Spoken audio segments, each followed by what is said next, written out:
માનનીય અધ્યક્ષ શ્રી, મારો પ્રશ્ન છે કે ગુજરાત આરોહણ અને અવરોહણ સ્પર્ધામાં ભાગ લેવા માટે વયમર્યાદા શું છે અને સ્પર્ધામાં કોઈ વીમો લેવામાં આવે છે કે નહીં? સ્પર્ધકોનો.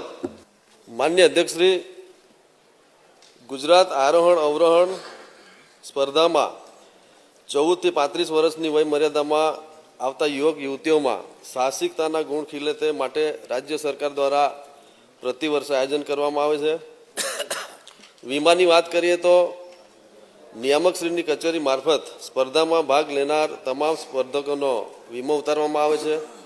માન્ય અધ્યક્ષશ્રી, ભાગ લેનાર તમામ સ્પર્ધકોનો રાજ્ય સરકારની વીમા નિયામક કચેરીની યાદી મોકલી તેમની મારફતે વીમો ઉતારવામાં આવે છે.